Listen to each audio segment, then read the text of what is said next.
بسم الله الرحمن الرحیم. سلام و عرض ادب خدمت شما دانشجویان گرامی. افتخار دارم یک بار دیگر در محضر شما عزیزان هستم.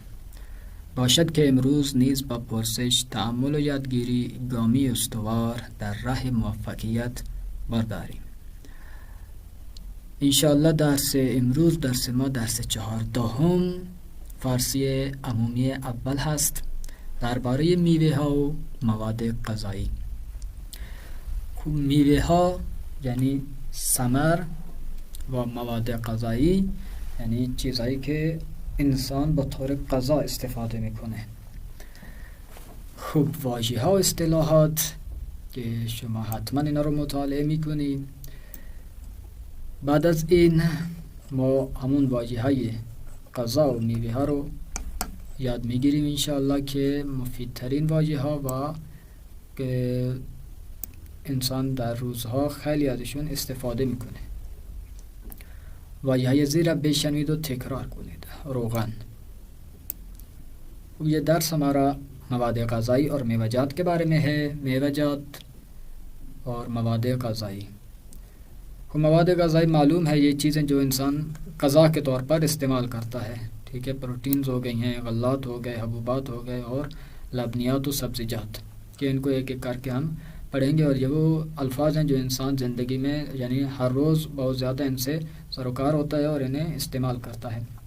لہٰذا ان چیزوں کو آپ توجہ سے یاد کیجئے گا اور حفظ کرنا ہے. خوب، روغن آئل کو بولتے ہیں، تیل کو بولتے ہیں، گھی کو بولتے ہیں.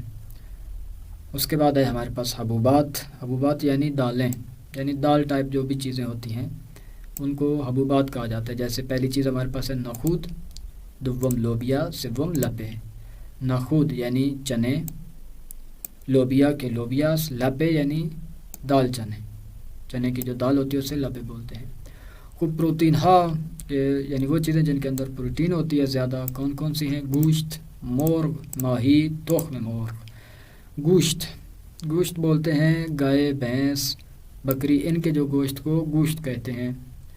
چکن کو مرغ بولتے ہیں، چکن کو پورے گوشت کو ہی مرغ بولتے ہیں. ماہی کے مچھلی. تخم مرغ یعنی مرغی کے انڈے، تخم مرغ یعنی مرغی کے انڈے. خوب، میوے ہا. پھل کون سے ہیں؟ ثمر کون کون سے ہیں؟ سیب نہیں پڑھنا اسے، اردو میں ہم سیب پڑھتے ہیں لیکن فارسی میں اس کو سیب پڑھتے ہیں زیر کے ساتھ. پرتقال، موز. سیب کے معلوم ہے، پرتقال یعنی مالٹا اور موز یعنی موز کیلے کو بولتے ہیں.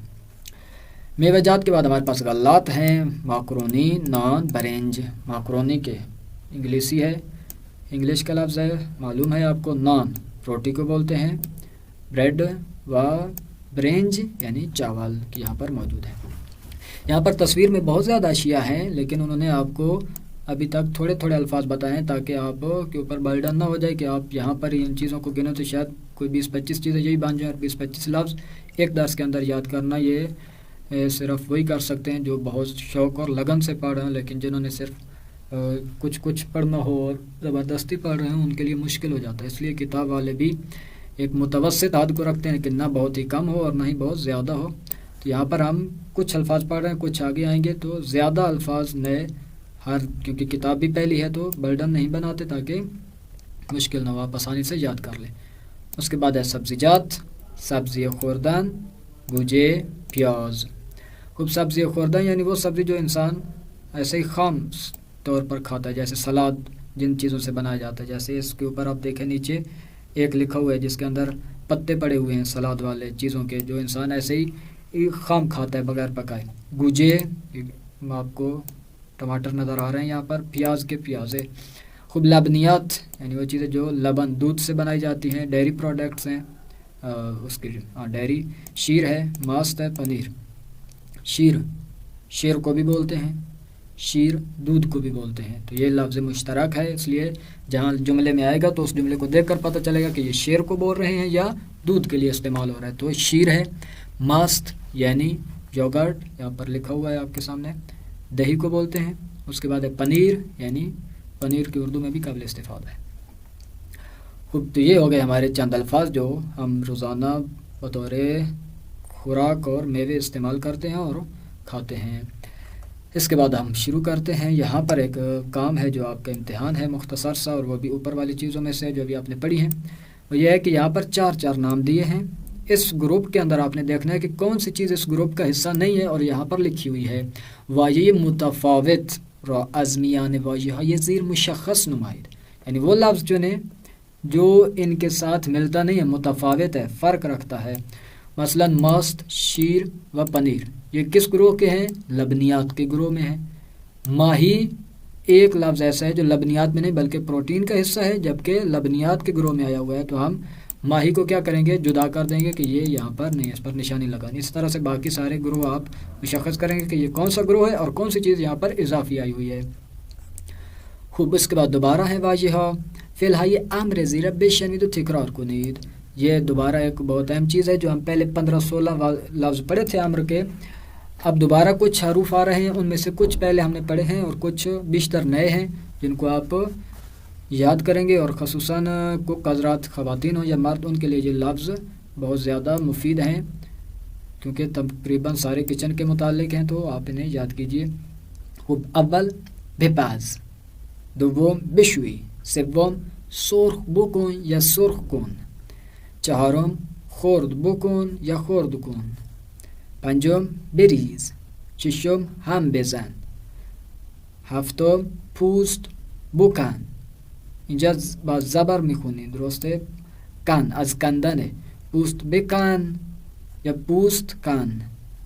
ولی بعضی ها پوست کن هم میخونن، مثل اینا سرخ کن و خرد کن. پوست کن هم میخونن ولی درست حرفی که هست پوست کنه، پوست بکن. خوب، هشتم رنده بکن و رنده کن. وہ معنیش چیه؟ بپز یعنی پکاؤ، بپز. یہ بے جو ہر حرف کے ہر لفظ کے شروع میں پہلے میں آ رہی ہے، یہ امر کی با ہے. بپز یعنی پکاؤ، بشوئی یعنی دھو، شستن سے ہے.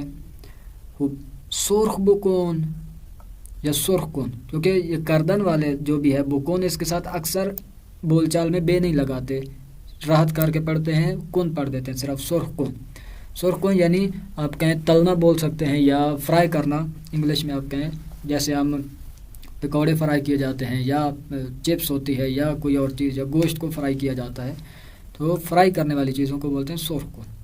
خرد کن یعنی تکے تکے کرنا، چھوٹے چھوٹے پیسز میں کاٹنا کسی چیز کو. بریز انڈیلنا، ڈالنا، جو بھی چیز ہو، پانی ہو، دہی ہو، نمک ہو، چینی ہو، کسی چیز میں کوئی چیز ڈالنے کو بولتے ہیں بریز یعنی ڈالو، ریخ. خوب، ششم ہم بزن، ہم زدن یعنی مخلوط کردن، مکس کرنا کسی بھی چیز کو آپس میں، جیسے انڈے کو پھینٹتے ہیں، پھینٹنا یا مکس کرنا کوئی بھی چیز کسی چیز کے اندر، اس کو بولتے ہیں ہم بزن، ہم زدن. خوب، پوست کن، پوست کن. کن بہت پڑھا جاتا ہے، بولا جاتا ہے، لیکن اصل کیا ہے؟ از کندن ہے، یعنی چھیلنے سے ہے، کردن سے نہیں ہے، کیونکہ یہ جتنے بھی کن ہیں یہ ہیں کردن سے. خورد کردن یعنی کاٹنا، لیکن پوست کردن نہیں ہے، پوست کندن ہے، یعنی کسی کی جلد کو چھیل لینے کو بولتے ہیں پوست کندن. تو از کندن کن، پوست بکن، پوست کن.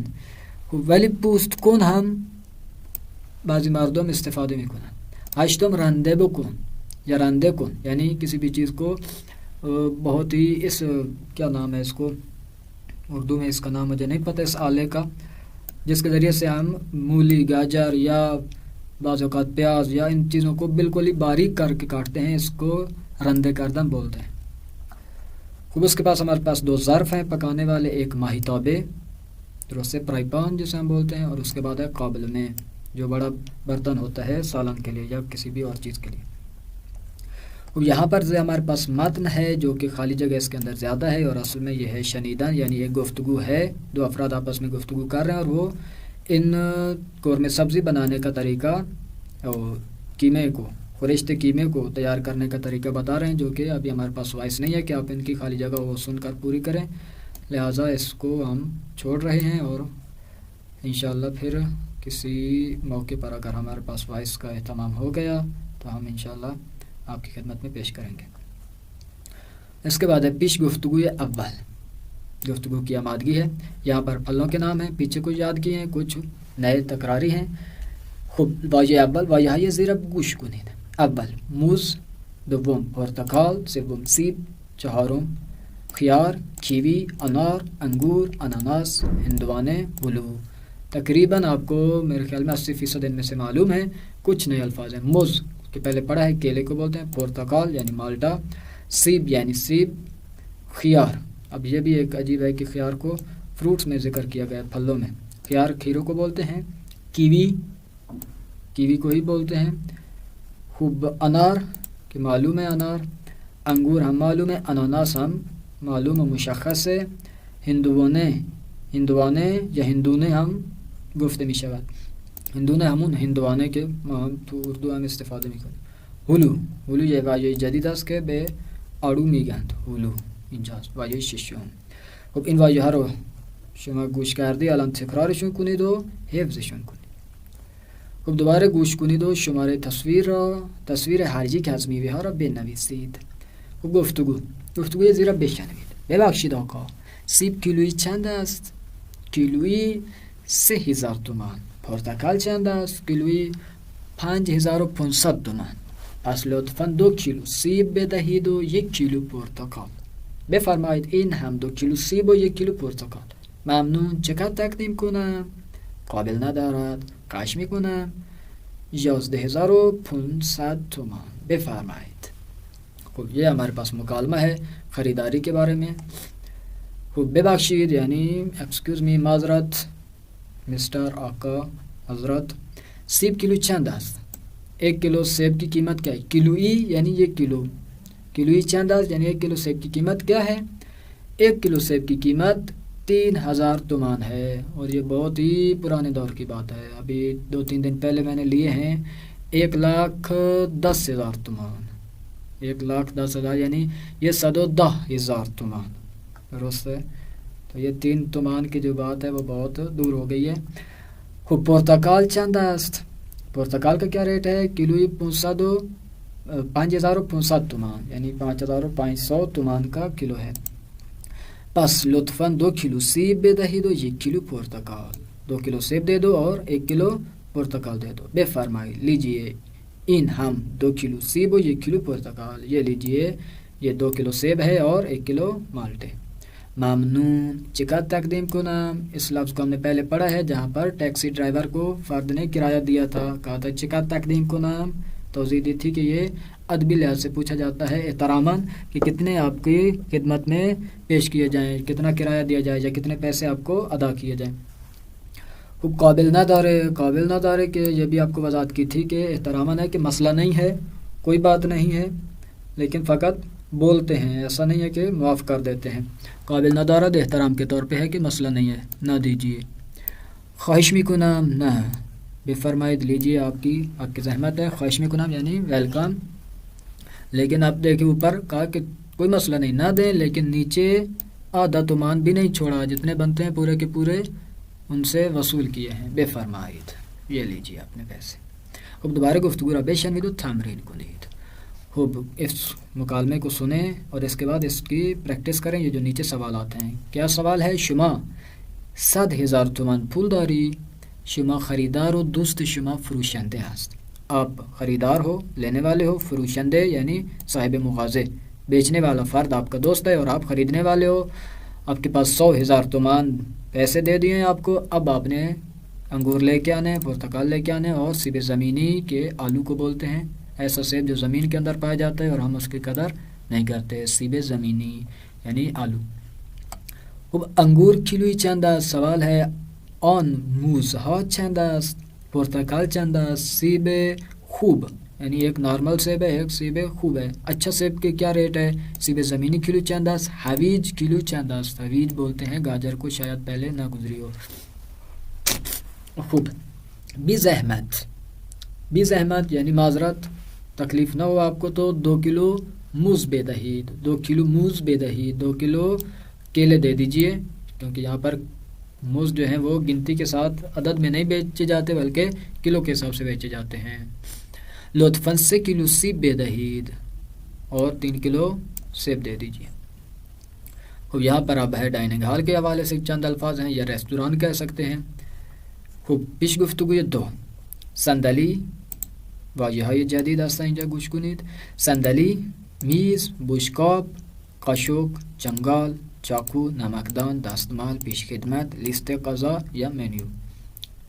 خوب صندلی که خیلی خوندیم یعنی کرسی. میز که همون میز، اینجا میز میخونیم ما تو فارسی با زیر. تو فارسی زیر زیاد استفاده میشه، بہت سارے الفاظ کو زیر سے پڑھتے ہیں اور خاتمہ تو اکثر ہی زیر پر کرتے ہیں لفظ کا، جیسے فاطمہ ہم بولتے ہیں فارسی میں فاطمے. خوب میز. بشکاب یعنی پلیٹ، قاشق یعنی چمچ، خوب چنگال یعنی کانٹا، چاقو یعنی چھری، نمکدان کے معلوم ہے، دستمال یعنی رومال، پیش خدمت یعنی ویٹر، البتہ یہاں تصویر کوک کی دی ہوئی ہے. خوب لیست غذا یعنی وہی مینیو جہاں پر موجود ہے. خوب ان و یا کو یاد کرنے کے بعد یہاں پر آپ تشریف لائیں کہ ہم گفتگو شروع کرتے ہیں. یہ شوہر و ہمسر ریسٹوران میں موجود ہیں اور سفارش دے رہے ہیں. سفارش کو بولتے ہیں، سفارش بولتے ہیں آرڈر کو. اپنا آرڈر نوٹ کروا رہے ہیں. گفتگوی زیر بشنوید. سلام، خیلی خوش آمدید، چه میل میکنید؟ خب لطفا یه دست جوجه کباب و یه دست جلو کباب کوبیده. ماست یا سالاد فصل؟ سالاد فصل. نوشیدنی چطور؟ یه نوشابه و دوتا دوغ. خب سلام، خیلی خوش آمدید. سلام، ویلکم. خیلی خوش آمدید یعنی وی خوش آمدید. چه میل میکنید؟ کیا کھانا پسند کریں گے؟ میل کردن یعنی کھانا. چه میل میکنید؟ کیا کھانا پسند کریں گے؟ لطفاً مہربانی فرما کے یہ دست جوجه کباب و یہ دست چلو کباب کوبیده. خوب یہ دست یعنی برای یہ نفع، ایک پلیٹ جو ایک بندے کے لیے استعمال ہو، یعنی ایک پلیٹ آپ لے آئیں جوجه کباب کی. جوجه کباب بولتے ہیں یعنی وہی مرغ ہے اور سیخ بنی ہوئی ہوتی ہے مرغ کی. چکن کی جو سیخ کے اوپر بھون کے لے آتے ہیں اسے جوجه کباب بولتے ہیں. کباب وہ ہوتا ہے لیکن گوشت مرغ کا ہوتا ہے، چکن ہوتی ہے. و یہ دست چلو کباب کوبیده. چلو کباب کوبیده یعنی کباب کوبیده.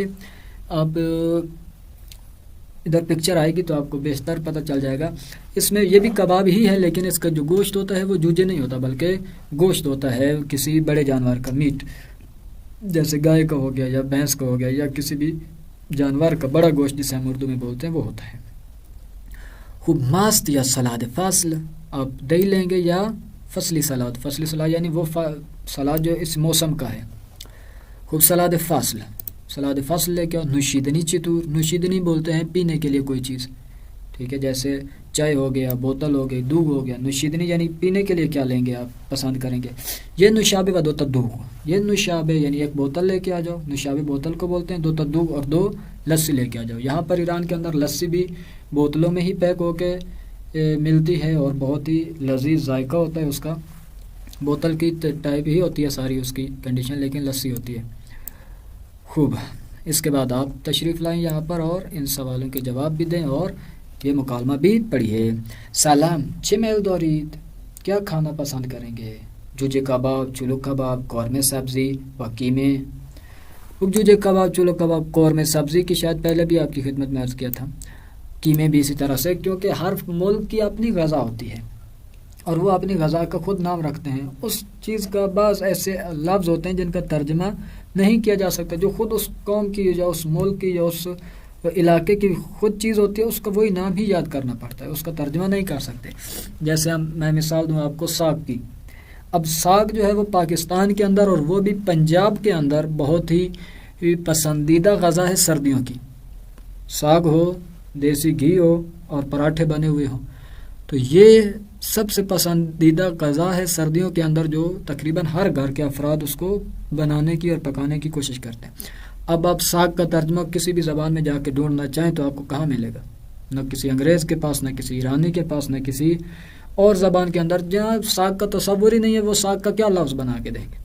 تو اس لیے ساگ کو ساگ ہی استعمال کریں گے کیونکہ انہیں پتہ ہی نہیں ہے، یا پتہ بھی ہو تو ان کے ہاں ہوتا نہیں ہے کہ اس کا لفظ بنائیں. ہاں وضاحت دے سکتے ہیں کہ فلاں سبزی ہوگی، اس کو اس طرح سے پکایا جائے گا، یہ چیزیں اس کے اندر ہوں گی، وضاحت ہوگی، لیکن اس کا متبادل لفظ کوئی موجود نہیں ہوگا. اسی طرح سے یہاں پر قورمے سبزی ہے، قیمے ہے. اب قیمہ جو پاکستان کا ہے ماشاءاللہ بندہ کھاتا رہے، اور جو یہاں کا ہے وہ بندہ صرف دیکھتا رہے، کیونکہ ان کے قیمے کے اندر گوشت ڈھونڈنے سے بھی نہیں ملتا. اور وہ بھی چھوٹی چھوٹی بوٹیاں ہوتی ہیں. باقی دال سے بھرا ہوا ہوتا ہے، آلو بھرے ہوتے ہیں، شوربہ بھرا ہوا ہوتا ہے اس کے اندر، نام اس کا قیمے ہے. اس طرح جو ان کے ہے سری پائے، خدا محفوظ رکھے سارے پاکستانیوں کو ان کے سری پائے کھانے سے. اب ان کا ذائقہ آپ کبھی کھائیں اور چیک کریں تو، اور پھر آپ جا کے پاکستان کے کہیں سے بھی سری پائے کھا لیں، عام سے عام بھی کہیں کے لے لیں تو ان کو دیکھیں تو یعنی قضا کے اندر بہت فرق ہوتا ہے. بعض اوقات اس کے نام کا ہم ترجمہ نہیں کر سکتے. بعض سبزیاں ہیں، بعض کھانے ہیں، ان کو اس طرح سے یاد کرنا، جیسے قورمے سبزی اور قیمے ہیں. خوب. دوغ کہ لسی، نوشابے آب میوے یعنی جوس، پھلوں کا کوئی بھی جوس ہو. نشودنی، ہاں نشیدنی چتور، نشیدنی یعنی وہی پینے کے لیے کیا لیں گے آپ، دوغ ہوگا، نوشابے لیں گے یا آب میوے لیں گے. سالاد، ہم میلداری، سلاد بھی آپ کو چاہیے، سلاد بھی لیں گے. خوب. زیتون، ماست، نان میلدارید، زیتون لیں گے ساتھ. ماست یعنی زیتون ایسے ہی سلاد کی طرح ہی ساتھ کھانے کے لیے استعمال کرتے ہیں. ماست دہی ہے، نان یعنی روٹی. زیتون، ماست، نان کیا لیں گے آپ. دوغ کوچک میخواہید یا خانوادے. دوغ کوچک یعنی ایک نفر کے لیے چھوٹی بوتل لاؤں، یا خانوادے یعنی بڑی بوتل جو کافی کئی افراد کے لیے استعمال ہوتی ہے. دلستر ہلو دارید، دلستر ہلو. دلستر بھی نوشابے کی طرح ہی ایک چیز ہوتی ہے، بوتل کی طرح ہی، لیکن اس کا ذائقہ تھوڑا ڈیفرنس ہوتا ہے کہ شاید انگلش میں بھی یہی لفظ استعمال ہوتا ہو. اب اس کے بعد ہمارے پاس مہم چیز ہے، اور وہ بھی آج کا دستور بھی مہم ہے. خود دستور مہم ہے، اور دستور کے اندر آج کا دستور بھی ایک مہم چیز ہے. وہ ہے مفعول در زبان فارسی. ہر زبان کے اندر مفعول ہوتا ہے. فارسی کے اندر مفعول کی کیا علامت ہے اور کس طرح سے اسے استعمال کیا جاتا ہے. مفعول ہوتا کیا ہے، جنہیں نہیں معلوم ان کے لیے تعریف کر دیتے ہیں. مفعول اسم یا کلمه‌ای است که کار بر آن واقع می شود و معنی جمله را کامل می کند. مفعول معمولا در جمله به همراه را می آید. مفعول یک اسم ہے یا کلمہ. اسم ہو سکتا ہے، فعل ہو سکتا ہے، درست ہے، یا کوئی بھی چیز. اسم یا کلمہ ایک ایسا اسم اور ایک ایسا کلمہ جس کے اوپر کام واقع ہو رہا ہے، جس کے اوپر یہ کام انسان انجام دے رہا ہوتا ہے، اسے مفعول کہتے ہیں. اور یہ جملے کے معنی کو مکمل کرنے کے لیے آتا ہے کہ اگر جملہ یہ نہ آئے تو جملہ ناقص رہ جاتا ہے، بات پوری سمجھ نہیں آتی. جب یہ مفعول آتا ہے تو پھر جملہ مکمل ہو جاتا ہے، معنی سمجھ آ جاتا ہے. کہ مفعول معمولاً در جملہ بے ہمراہ را می آید. بیشتر اوقات اکثر مفعول کو ذکر کرتے ہیں اور اس کے فوراً بعد را کو ذکر کیا جاتا ہے، تو یہ علامت مفعول بن جاتی ہے را، کہ جس لفظ کے بعد را آئے گا وہ تقریباً اکثر اوقات وہ مفعول ہی ہوگا. خوب. جملے ها را بشنوید و تکرار کنید. یہاں پر ہم اس کی مفعول کی پریکٹس کرتے ہیں، تمرین کرتے ہیں. جملہ اول: من کتاب را میخوانم. دوم: تو کتاب را میخوانی. سوم: او کتاب را میخواند. ما کتاب را میخوانیم. شما کتاب را میخوانید. آنها کتاب را میخوانند. پس کتاب اس پوری گردان کے اندر، ان تمام جملوں کے اندر کیا ہے، مفعول ہے کہ جس کے اوپر کام واقع ہو رہا ہے. خواندن کا کام یعنی پڑھنا، کس چیز کو پڑھا گیا ہے. اب پڑھائی ایک کام ہے تو یہ کس کے اوپر واقع ہوا ہے، اس کے لیے سوال ہمارا بنتا ہے کہ مثلا وہ اگر کہے کہ ممی خونم، میں پڑھتا ہوں، تو آپ کیا پڑھتے ہو. درست ہے، کتاب پڑھتے ہو، اخبار پڑھتے ہو، مجلہ پڑھتے ہو، کیا چیز پڑھتے ہو. تو جس چیز کو پڑھتا ہے وہ کیا ہوگا، مفعول، جس کے اوپر اس کا کام واقع ہو رہا ہے. تو من کتاب را میخوانم، میں کتاب پڑھتا ہوں، تو کتاب مفعول ہے، اور را نشانہ یہ مفعول ہے جو ظاہر کرتا ہے کہ یہ کتاب مفعول ہے. لیکن یہاں پر انہوں نے کیا کہا کہ معمولاً را می آید. بعض اوقات را حذف کر دے جاتے ہیں، اکثر اوقات گفتگو کے اندر یہ آسانی کے لیے حذف کر دیتے ہیں. جہاں پہ پتہ ہو کہ یہ مفعول ہی ہے اور کچھ نہیں بن سکتا تو وہاں پر بعض اوقات را ذکر نہیں کی جاتی. خوب. یہاں پر جملے ہیں، تمرین آپ کی، اور بہت ہی اچھی اور مفید تمرین ہے جس کے اندر آپ کو بہت ساری چیزوں کی پریکٹس کرنے کا، مشق کرنے کا موقع ملے گا. اور وہ ہے جملے کو درست کرنا. وایہارا مرتب کنید. یہ جملہ ہے پورے کا پورا، لیکن ان کی ترتیب خراب کی ہوئی ہے. کوئی لفظ آگے ہے، کوئی پیچھے ہے، آپ نے ان کو ترتیب دینا ہے. اور ترتیب ہوتی کیا ہے، سب سے پہلے جو ہے وہ فاعل آتا ہے، فاعل کے بعد مفعول ہے، اور آخر میں فعل ذکر کیا جاتا ہے. فارسی کے اندر یہ ترتیب ہے. اس کے بعد جو قید ہوتی ہے وہ جہاں پر مناسب ہو لگائی جاتی ہے. جیسے ہر روز کی قید تقریباً شروع میں آتی ہے. ہم سب سے پہلے کیا لگائیں گے، ہر روز. فاعل کون ہے، جو کام کرے گا وہ کون ہوگا. پہلے آپ پورے الفاظ کو پڑھ لیں ایک دفعہ تاکہ آپ کو پتہ چلے کہ اس میں بات کیا ہو رہی ہے. ہر روز یعنی ہر روز، خواہرم میری بہن، را یعنی کو، میشوید دھوتی ہے، ظرفہ برتن. تو اب اس کو ترتیب کیا دیں گے کہ میری ہر روز میری بہن برتن دھوتی ہے. تو ترتیب کیا ہوگی؟ ہر روز، ہر روز خواہرم میری بہن، جس چیز کو دھوتی ہے وہ ہے مفعول، اس کو پہلے لے آئیں گے. ظرفہ بعد میں علامت مفعول آئے گی را، اور پھر آخر میں سب سے آخر میں آئے گا فعل. درست ہے، میشوید. تو بس کیا ہو جائے گا؟ ہر روز خواہرم ظرفہ رو میشوید. تو یہ ہماری ترتیب ہو جائے گی کہ آپ کو ایک دفعہ نمبر لگا کے دے دوں. ہر روز خواہرم ظرفہ رو میشوید. اسی طرح سے باقی جملے آپ خود بنائیں گے تاکہ آپ کی پریکٹس ہو جائے. یہ آپ کی تمرین ہے، ان الفاظ کو آپ نے حتماً ترتیب کے ساتھ ذکر کرنا ہے. خوب، اس کے بعد ہمارے پاس آ جاتا ہے تمرین دوم، مفعول در جملہ یزیر مشخص کنید. ان جملوں کے اندر مفعول ڈھونڈنا ہے، اور وہ کوئی مشکل نہیں ہے. جس راہ جہاں پر راہ ہے اس راہ سے پہلے آنے والا لفظ ہمارا مفعول ہو جائے گا. یہاں پر راہ ہے تو ظرفہ مفعول ہے، اینجا راہ است کے شما میشه مفعول. درسته، اینجا راه است که خونه میشه مفعول. خوب، بعد از این خواندن متن مهمی هست. متن زیر بخوانید. خب ایرانی ها معمولا 3 بار در روز غذا میخورند، صبحانه، نهار و شام. ایرانی جو ہیں وہ معمولا دن میں 3 دفعہ کھانا کھاتے ہیں، اور بہت سارے ممالک کے لوگ اسی طرح ہی کرتے ہیں کہ ناشتہ ہے دوپہر کا کھانا اور شام کا ہے. خوب، صبحانه میں یہ کیا کھاتے ہیں؟ صبحانه پڑھتے ہیں ناشتہ. مردم ایران معمولا صبحانه نان، پنیر و چای میخورند. بعضی از ایرانی ها نان و پنیر را با گردو، خیار یا گوجه میخورند. آنها بیشتر از چای استفاده میکنند و آن را با شکر شیرین میکنند.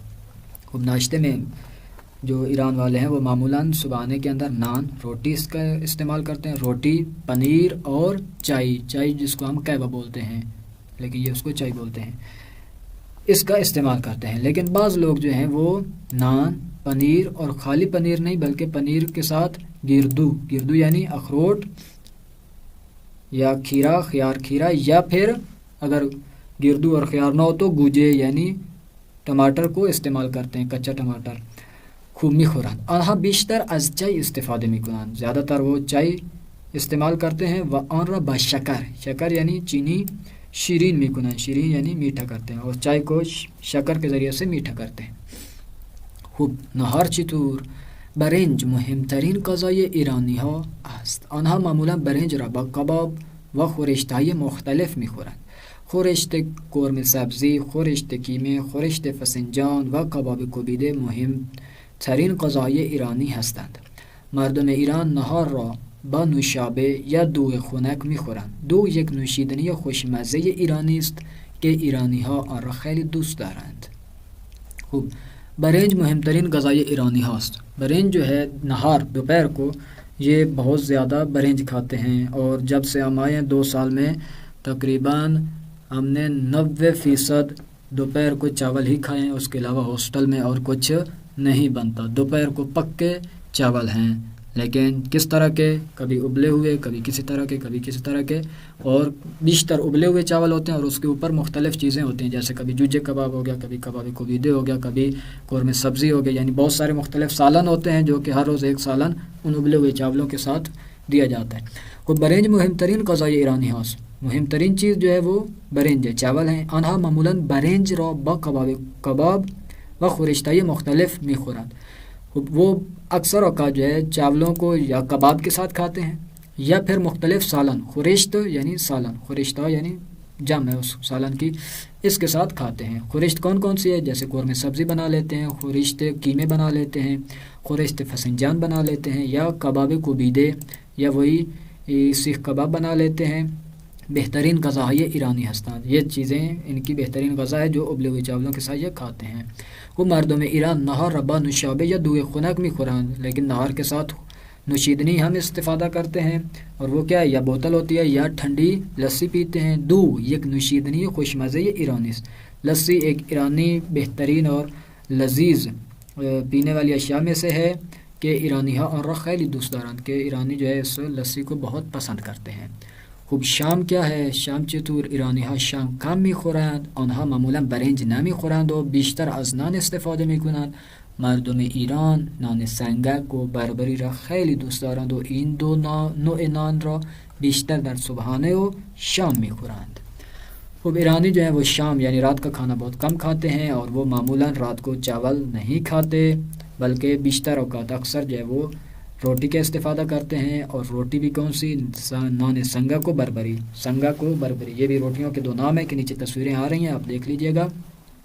ان دو قسم کی روٹی کو وہ بہت پسند کرتے ہیں اور وہ ان دونوں نان بیشتر در صبحانے و شام میں خورند. اور ان دو قسم کی روٹی کو اکثر اوقات رات کو یا ناشتے کے لیے استعمال کرتے ہیں. کہ یہاں پر آپ دیکھ لیجئے نان بربری کیا ہے اور نان سنگک کیا ہے. اگر چھوٹا بچہ اٹھائے تو وہ اس کے نیچے چھپ جاتا ہے. جو نان سنگک ہے جو پتھروں کے اوپر پکائی جاتی چھوٹی چھوٹی گیٹیوں کے اوپر اور کافی لمبی ہوتی ہے اور یہ تقریباً مشین پہ پکائی جاتی ہے اور دونوں بہت ہی خوش مزے ہیں. جیسے کہہ رہے ہیں ویسے واقعا ان کا ذائقہ بندہ بغیر سالن کے بھی یہ کھاتا رہے تو مزہ آتا ہے. اتنا مشکل پیش نہیں آتی کہ حتما سالن ہو. خوب یہاں پر دیکھیں آپ کے پاس قیمہ ہے. اب دیکھیں قیمے کے اندر آلو کتنے ہیں آپ کو نظر آ رہے ہیں اور اس کے اندر یہ جو دو لمبے لمبے بوٹیاں نہیں سمجھنی یہ بینگن پڑے ہوئے ہیں میرے جہاں تک مجھے یقین ہے. اور اس کے اندر پھر آپ اس کو ہلائیں گے تو نیچے ساری لپے یعنی دال موجود ہوگی. فسنجان جو ایک ان کی خاص سب ہے ڈش ہے. اس کو بھی مختلف چیزوں کے ساتھ ملا کر بنایا جاتا ہے. البتہ اس کے اندر گوشت کے پیس موجود ہیں. اس کے بعد ہے چلو کباب کہ یہ آپ کباب دیکھیں اس کو بولتے ہیں چلو کباب یعنی چلو پکے ہوئے چاول کو بولتے ہیں. برنج کچے چاول کو بولتے ہیں. یہ یاد نہیں رہا بتانا. تو یہاں پر چلو پڑا ہے یعنی پکے ہوئے ابلے ہوئے چاول پڑے ہیں. خوب اس کے ساتھ کباب پڑا ہے. ساتھ ابلا ہوا ٹماٹر رکھا ہوا ہے. ابلا ہوا نہیں بلکہ بھونا ہوا ٹماٹر ہیں اور ساتھ سلاد پڑا ہے. اس ڈش کو بولتے ہیں چلو کباب. اور یہ ہے قورمے سبزی. قورمہ آپ دیکھ لیجئے کس طرح کا ہے جس کے اندر پالک ہے لوبیا ہے اور گوشت کے کچھ پیسز ہوں گے. اس کے ساتھ لیمو ہوگا خشک شدہ لیمو اور مختلف چیزوں سے ملا کے بنایا جاتا ہے. البتہ ایران میں یہ اسی طرح ہی پسند کی جاتی ہے جیسے پنجاب میں ساگ پسند کیا جاتا ہے. تو یہاں پر ہمارا درس تمام ہوتا ہے. آپ نے اپنے شہر کے صبحانے نہار اور شام کے بارے میں صحبت کرنی ہے گفتگو کرنی ہے اور اس کو آپ ارسال کیجیے گا انشاءاللہ. اس کے بعد ہمارے پاس درس ہے اعضائے بدن جسم کے حصوں کے نام ہم پڑھیں گے اور انشاءاللہ یہ ہمارے لیے مفید ثابت ہوگا. والسلام علیکم ورحمۃ اللہ وبرکاتہ.